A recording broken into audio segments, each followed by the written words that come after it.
Business mastery hub എന്ന് പറയുന്ന നമ്മുടെ കമ്മ്യൂണിറ്റിയിലേക്ക് പുതുതായിട്ട് അംഗങ്ങൾ വരുന്ന സമയത്ത് അവർക്കൊരു പ്രീമിയം കോച്ചിങ് സെഷൻ ഉണ്ട്. അവരുമായിട്ടൊരു 1-to-1 ഇരുന്നിട്ട് അവരുടെ ബിസിനസ്സിലെ പ്രോബ്ലംസ് പഠിക്കുന്നൊരു സെഷനാണ്. അപ്പോൾ അതിനകത്ത് ഏറ്റവും കൂടുതൽ ആളുകൾ പറഞ്ഞുകൊണ്ടിരിക്കുന്ന ഒരു പോയിന്റ് എന്ന് പറയുന്നത് കഴിഞ്ഞ 5 വർഷമായിട്ടും 10 വർഷമായിട്ടും 15 വർഷമായിട്ടും അവരുടെ ഷോപ്പുകളൊക്കെ റൺ ചെയ്തുകൊണ്ടിരിക്കുന്നുണ്ട്. പക്ഷേ ഇപ്പോഴും കാര്യമായിട്ടുള്ള ഒരു ഗ്രോത്ത് അവർക്ക് നേടാൻ കഴിഞ്ഞിട്ടില്ല. മാത്രമല്ല പല ബിസിനസ്സും ഇന്ന് തകർന്നു പോകുന്ന അവസ്ഥയിലേക്ക് പോയിക്കൊണ്ടിരിക്കുകയാണ്. എന്താണ് സെർച്ച് ചെയ്യേണ്ടതെന്ന് ചോദിക്കുന്നത്. ഇവിടെ ആക്ച്വലി ഒരു കമ്പനി ഗ്രോ ചെയ്യിക്കാൻ അല്ലെങ്കിൽ സ്കെയിലബിൾ ആക്കാൻ ഒരുപാട് വഴികളുണ്ട്, ഒരുപാട് കാര്യങ്ങൾ നമ്മൾ ചെയ്യാൻ ഒരു വലിയ പ്രോസസ്സാണ്. പക്ഷേ ഞാൻ ഇവിടെ ഒരു ചെറിയൊരു 3 പോയിന്റ് മാത്രം ഞാൻ പറയാം.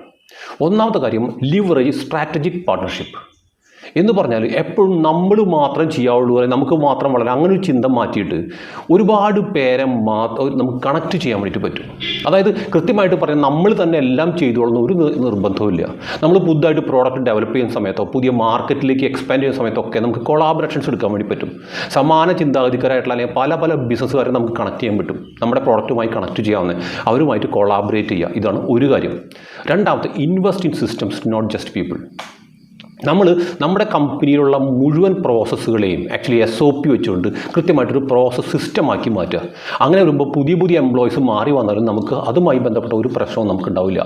അപ്പോൾ അതുകൊണ്ട് SOPs നിർബന്ധമായിട്ടും നമ്മുടെ കമ്പനിയിലേക്ക് കൊണ്ടുവരിക, ഇതാണ് പ്രധാനപ്പെട്ട കാര്യം. മാത്രമല്ല ടെക്നോളജികൾ കൂടി പുതിയ ടെക്നോളജികൾ കൊണ്ടുവരികയും ചെയ്യാം.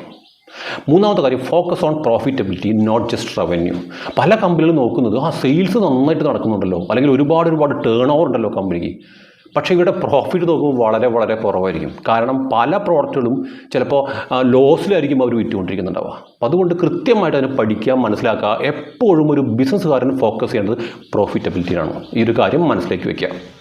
ഓക്കെ, ഈ വീഡിയോ കണ്ടുകൊണ്ടിരിക്കുന്ന ഒരുപാട് പേര് ബിസിനസ് സ്റ്റാർട്ട് ചെയ്യാൻ നിൽക്കുന്ന ആൾക്കാരാണ്. ഒരുപാട് ഐഡിയാസൊക്കെ മനസ്സിലുണ്ട്. എങ്ങനെയാണ് ചെയ്യേണ്ടത്, എന്താ ചെയ്യേണ്ടത്, ഗവൺമെൻറ് ലോൺസ് എങ്ങനെയാണ് കിട്ടുക, എങ്ങനെയാണ് ഡെവലപ്പ് ചെയ്യുക, ഒന്നും അറിയില്ല. ചില ആളുകൾക്കാണെന്നുണ്ടെങ്കിൽ ഓൾറെഡി ബിസിനസ് ഈ പറഞ്ഞ പോലെ സ്റ്റാർട്ട് ചെയ്ത് കുറച്ച് കഴിഞ്ഞു, അവർക്കത് സ്കെയിലബിൾ ആക്കണം, സിസ്റ്റമാറ്റിക് ആക്കണം. അങ്ങനെയുള്ള ആളുകൾക്ക് താഴെയുള്ള നമ്പറിൽ ഒന്ന് ബന്ധപ്പെടാം. അടുത്ത വീഡിയോയിൽ നമുക്ക് വീണ്ടും കാണാം.